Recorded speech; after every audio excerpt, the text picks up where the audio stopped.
All right, so I think we are good to get started for the dev tooling, which not many people talk about. So today we are going to be talking something very interesting, since I also come from the same space, and I believe most of you as well. So to quickly get started from the, can we get started with the quick intros, so that audience knows like what we all do? Definitely. My name is Ram. I run router protocol. We do cross-chain messaging, infra, etc., etc. And yeah, happy to be on the panel. Yeah, Kyle Rojas. I work on the graph. I work at EdgeNode, which is the initial team behind the graph, and now one of 7 core devs working on the protocol. And the graph is the read layer, where oracles are the write layer, blockchain's the recording layer, the graph is the read layer. And my background is I was 12 years military, almost 7 years at Goldman Sachs, and then quit to find some fulfillment in life. And I've been working on the graph for almost 2.5 years now. Hi, my name is Swaroop, and I'm one of the co-founders of Powerloom protocol. We are a decentralized data layer for blockchains, very similar to what the graph does, but with a slightly different approach. And the way we have built our protocol is where people should be able to run not only the indexing nodes, but to be able to consume the data in a very efficient way. Awesome, thank you so much. So that basically means like you all have a tool which, or you can say like the protocol layer, which developers are going to be using and building something awesome out of it, right? So one of the challenges which we always talk about on the developer side, and since you guys already been building into that space, what are the main pain points you guys have seen so far while building an application on or a multi-chain side? Why I'm adding multi-chain here is because if you're building something on a single chain, it's fine, like you have tons of everything, but the moment you go to multi-chain, there are a lot of technical difficulties which comes into the picture. So how you guys are tackling that, and how you guys are helping developers to kind of solve it? So, I mean, this is what we do, right? I mean, the whole premise of router is that you abstract out complexity, you have sort of a simple interface that unifies developer and end user experience by providing a layer across chains. Now, that's the vision, and as you said, it's a tough thing to pull off, because you have the whole EVM ecosystem, and then you have the Cosmos ecosystem, and then you have Near and Solana and Polkadot and all those guys sort of related. It's a tough one, and the short answer, what we are seeing at Router, though, is sort of orthogonal to what you asked, right? We have to, a lot of the focus has been on building infra in general in the cross-chain space. So what we are focusing on is actually deploying a few exemplar apps that demonstrate the power of cross-chain apps. We're building a cross-chain Lido, for instance, a cross-chain perp aggregator. These are teams that are building cool things on top of Router.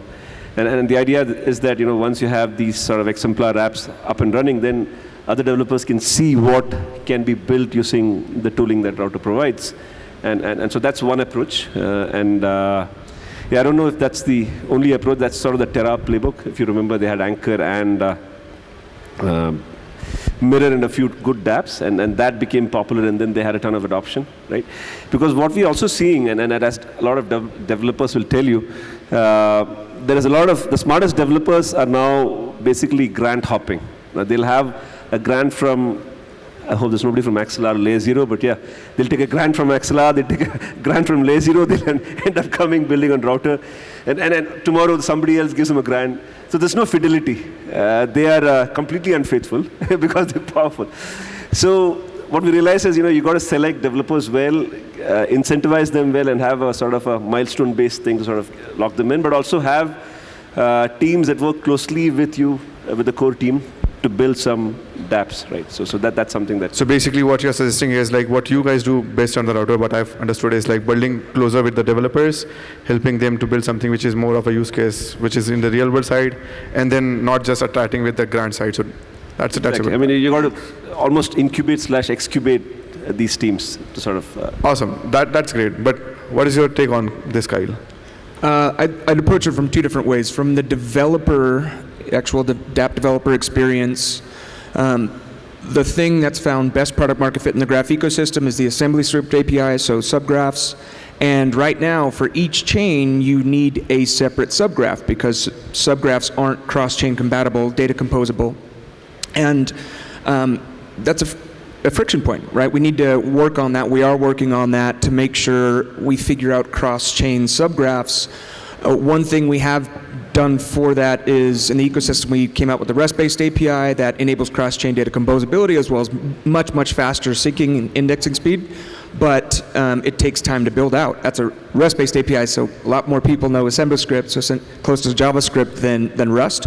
So when many thousands of dApps and tens of thousands of developers are using subgraphs right now across 40 plus chains, it's hard to go move to something else, especially when it's working in prod. So that's one, and we're working on cross-chain subgraphs.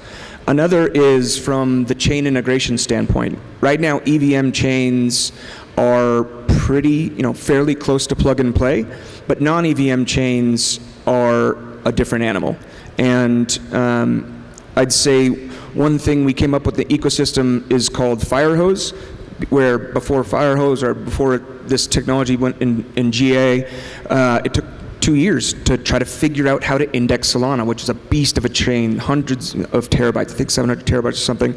And there was some missing information there, so it was a really hard problem to figure out. And that's the same for every non-EVM chain.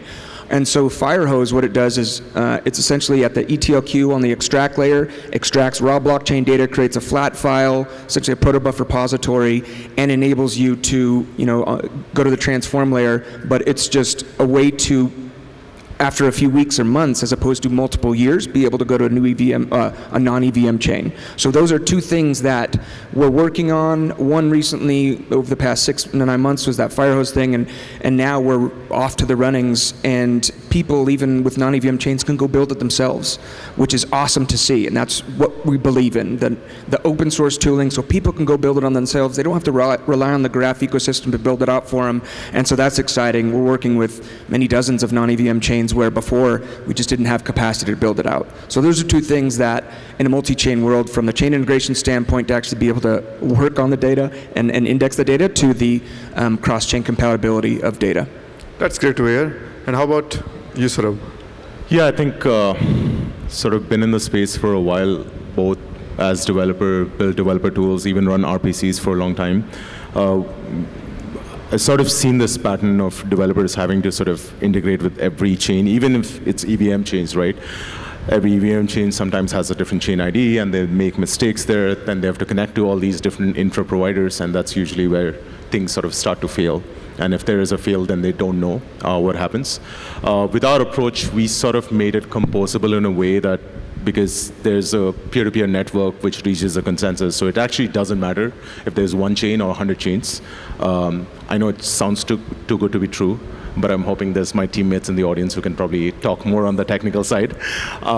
We took that approach with the ETL as well. Like, when you sort of transform, we just generate snapshots. So it doesn't matter where the data is coming from.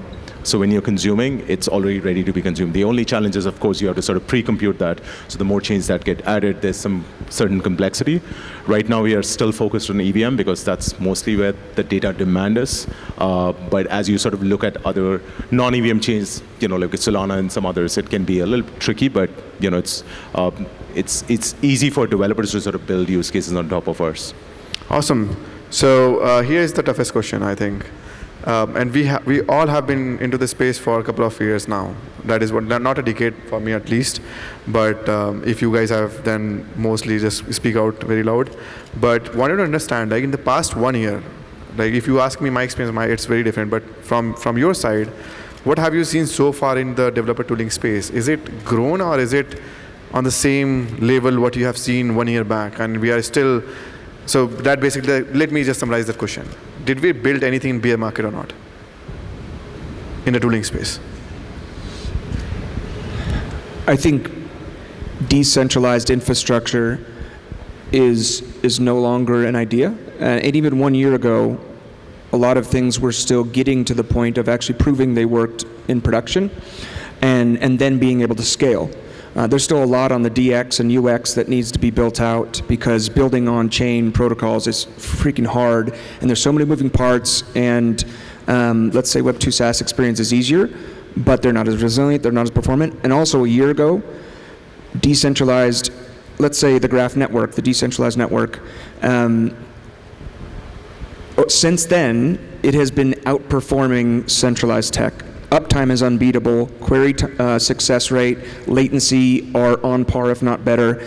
And that's amazing, that a year and a half ago, we didn't see that. It took a couple years to get to that point, and for a year more, it's been outperforming centralized tech. And that is really, really impressive, that it's actually working in prod across many chains, and now going to scale across many dozens more.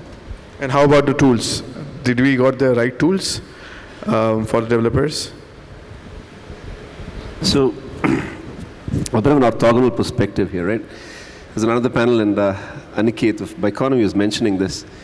Sometimes the tools are there, but the market isn't ready. I mean, he had built the whole account abstraction framework in 2018.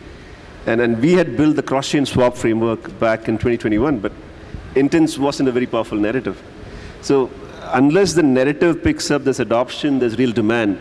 Sometimes a toolkit is just there, nobody downloads it. And then one fine day, Vitalik tweets about it, or Adrian Brink talks about Enoma and Tendermint, and suddenly it's all the rage, and it's like hot shit. Everybody wants to download it and play around with it. And so a lot of our industry is very narrative-led. There's a shit ton of tooling out there that some smart dev is uploading, and so oftentimes it's just the market not being ready for what's out there. I mean, is that, I don't know, you guys think there's an element of that as well? I mean, there's always some trends that come in and go. When it comes to developers, I don't think it has reduced, regardless of whether you want to call it bull, bear. I think bull for some is bear for others. That has not reduced. It has definitely become easier. A year ago, we probably didn't used to talk about decentralized tech. We love using that term, but people were mostly all sticking to centralized ones. Like for us, we didn't even want to launch if it was not decentralized. That was like a challenge that I set for our team, because before that, that's what we used to do. So I think that being the standard now is already a very good step in the right direction. In terms of people building it, tooling's getting better, but then for apps we build, I think we're still like, I was hoping to see better things by end of this year. It hasn't quite happened, but maybe whatever this uptick in the market activity definitely incentivizes people to build more things, right? Because there was this drop because of unfortunate things that happened last year. So hopefully, I think in Q1, Q2, we'll see more innovative apps coming out as well. Yeah, I would say on the tooling side, what's really fun is, and though we were seeing it with subnets before in the Avalanche ecosystem, now with things like Polygon CDK, layer 2 and dApp chain tooling is becoming much more easy and seemingly scalable, and now we have these rollups as a service that are creating white glove not only for kind of multi-dApp chains, but also these single dApp chains, and that's exciting. So we're going to see what that innovation looks like, see how the infrastructure needs to scale up, because it hasn't really done, like, how are they going to do indexing? What are they going to do for RPC or something else?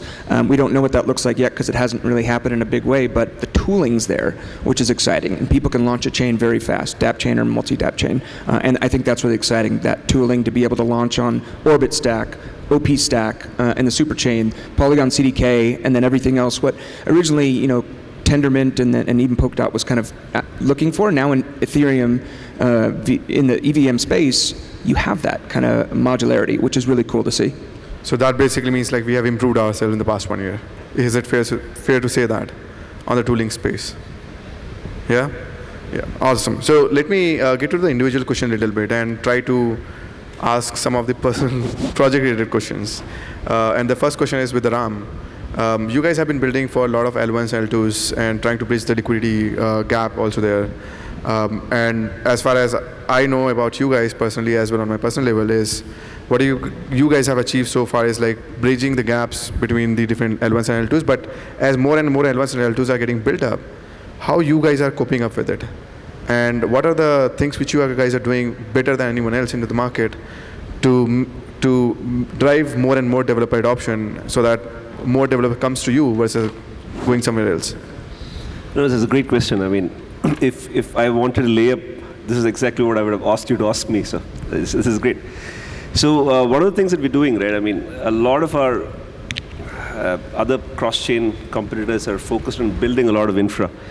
And what we have realized is, as I alluded to earlier, there needs to be real use cases, real exemplars, real sort of reference applications that show folks the potential of what cross-chain composability can be.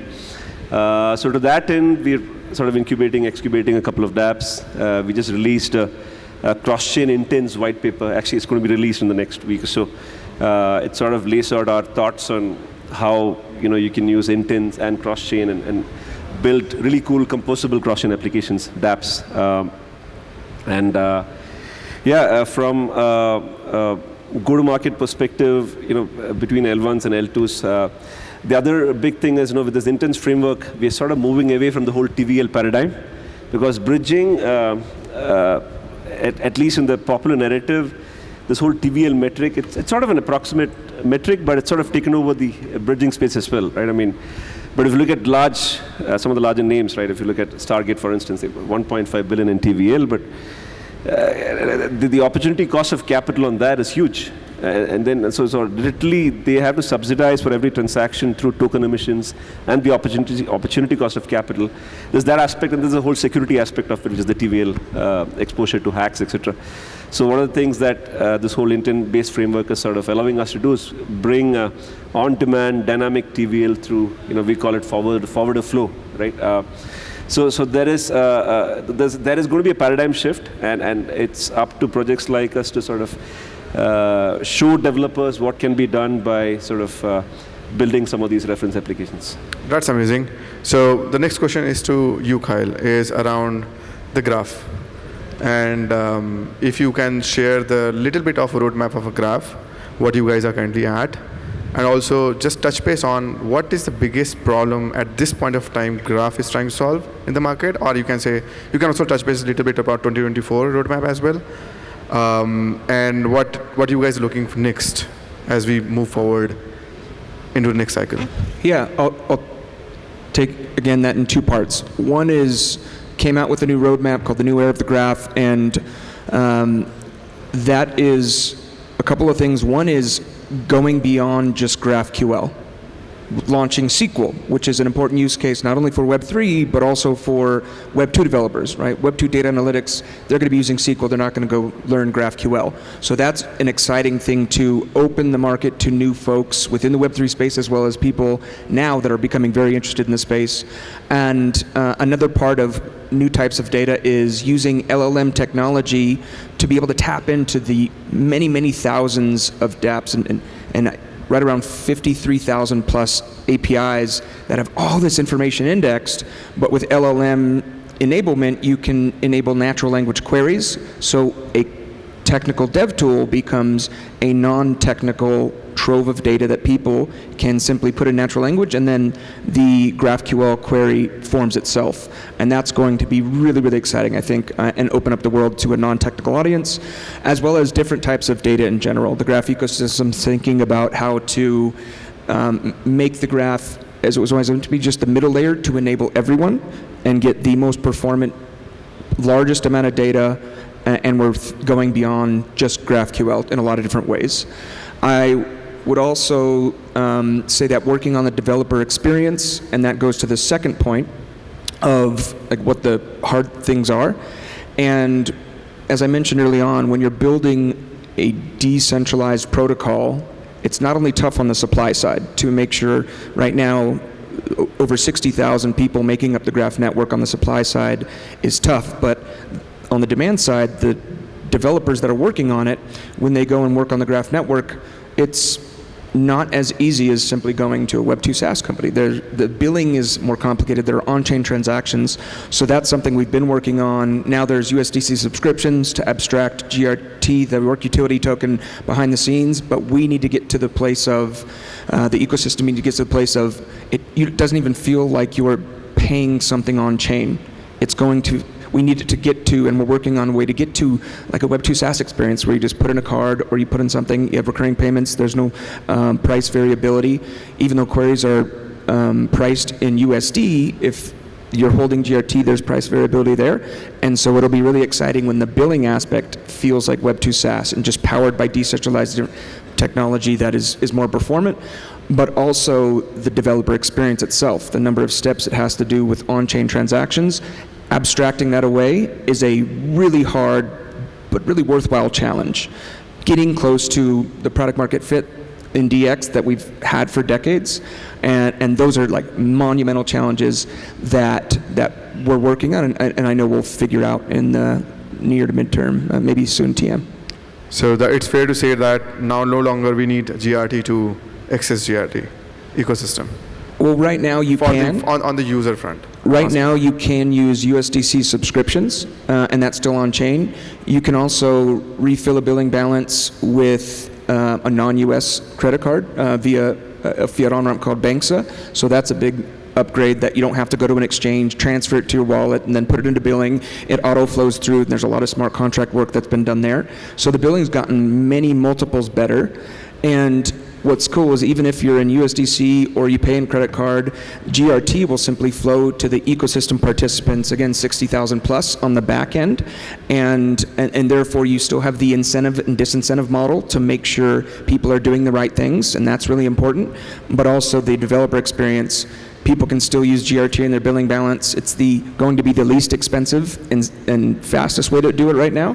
But if you want a Web2 SaaS experience, that'd be fun too, and it just kind of flows to GRT in the back end as a work utility token. Awesome, thank you so much. The next question goes to Swaroop. And I kind of love what you guys are building at the data layer side.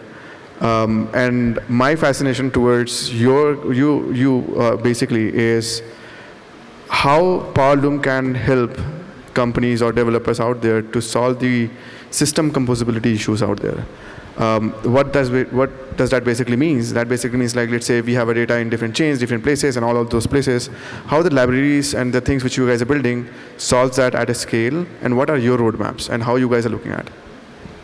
So, like, currently, just speaking of the most immediate roadmap, we've been running this incentivized testnet through CoinList. So this was like our first public sort of, not only, we started with open sourcing the protocol first, and then we really wanted to stick to what we talk about, right? Decentralization. So we use that term so frequently, but without peers, without people indexing that data, and without people actually consuming that data, there's no point for doing that. And we didn't want to just jump into a mainnet with a token. So, we came up with this plan, and so far it's been going really great. Like 3 months ago, we was 3 guys, probably in different parts of the world, building this. And not only do we have a team, but we have like 20,000 people, out of which like about 3,000-4,000 people who want to be node operators, who are actually already contributing to this network. The next step is, of course, before we even hit mainnet, because composability is what makes a difference. So we're starting out with we already made our documentation live yesterday. We actually pushed out our website today, like 2 hours ago, with all the new content for people to understand what we're doing. And tomorrow, being ETH India, is like our first attempt where developers will start to build these use cases. Now, we're not as mature yet where there's a framework where people can quickly do a drag drop sort of a solution, but the good thing is it's also powerful enough that it doesn't really matter what kind of data source that is. I think the protocol sort of does the hard work behind the scenes. So I feel like in the next 6 to 12 months, we want to get there where we make it so easy that even like maybe a non-technical person can actually build these data markets, is what we call them. And hopefully the protocol becomes even bigger. Awesome, that's great. So there are a lot of things which are going to be coming out soon, next year. Awesome. So last question to Kyle and Swaroop, both of you, and even Ram, you can also add the value into that as well. Is we all are seeing the hype of AI everywhere across the world, and how can we get down off this stage without talking about it, right?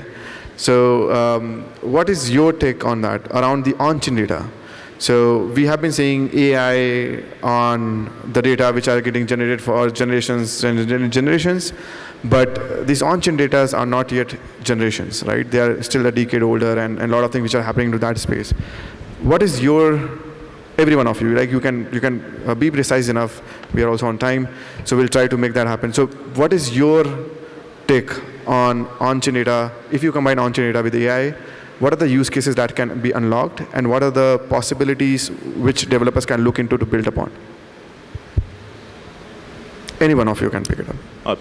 I can take that. So for us, we think of, I mean, it shouldn't be about AI going on to on-chain, right? I'm hoping we're talking about how do we use AI on towards on-chain data. So when we sort of started thinking about data markets, and we actually built a very quick use case recently around that, what we call is like dynamic data markets. It's not like AI like yet, because I hate trends. I like to say machine learning, right? Because you're sort of learning on what data is sort of necessary for people and being able to serve that before that request comes in, being ready with that data, right? Because right now as more and more chains come in, like we were just talking about CDKs, anyone can now launch a chain as well. This was like a year ago. Probably there was only these L1s and L2s that we talk about. So there'll be more and more data coming in. And what'll be difficult is for developers is like sitting and curating that. And that's probably where AI can come in and help. And like we like to think, like at least I like to think like ML being a subset of AI can not only help developers, but like for the companies like us or protocols like us who actually do have to index this data, we can do it efficiently because we don't want to add to redundancy of data that's already on chain, right? Because then we're just wasting storage on it. So I think that's probably something that keeps me up at night. Yeah, I think it's such important tech for any industry, and anyone who's not at least looking at how to use it is missing out on a really big opportunity, because it helps human abilities scale. And we've been using ML/RL tech internally to battle test the protocol, to enable indexers to find the most optimized allocations for 2.5 years. Semiotic Labs is one of the 7 core devs, and they've been a core dev for 2.5 years. They used to be called Semiotic AI. They're the ones working on the MLRL stuff, and I'm really excited on what it's going to look like when it's external facing MLRL stuff, and LLMs is a big part of that. But just imagine when you don't need somebody to sit and tool to create even a subgraph to get information. And then people can use MLRL tech, and I'm of course speaking from the lens of the graph ecosystem, but it's just really cool if you can scale up and free someone's time up to work on the core product and solution. And that's in the technical realm. And then when you get non-technical people able to access this massive trove of data through LLM and GraphQL querying via MLRL powered LLM stuff, it's going to change the game on how people are able to access information. So people won't need to know GraphQL or SQL. They just come in, type something in a search bar, and the information comes out. And that's really, really exciting. And that's just one small example of how a technical dev tool ecosystem is going to be able to use it. And I think it's going to change the game in everything, in every ecosystem, in every vertical, in every industry across the world. So I'm really excited to see how people tool around with it. So yeah, how were we using AI and LLMs? So one of the things that I mentioned earlier was the intent framework, and then so we have these elaborate thing called intent resolvers. So the first step is, you have the ability for developers to come in, use a lot of drag and drop functionality, and on the back end they're connected to all the primitives, Lido, Stader, all those guys, and also all the GMX. And so you take any vertical, lending, borrowing, perps, so you have a bunch of tier 1 primitives, right? So this whole adaptive framework that we're building helps you sort of just drag and drop and connect to these guys and just build cross-chain dApps that let you do really cool stuff.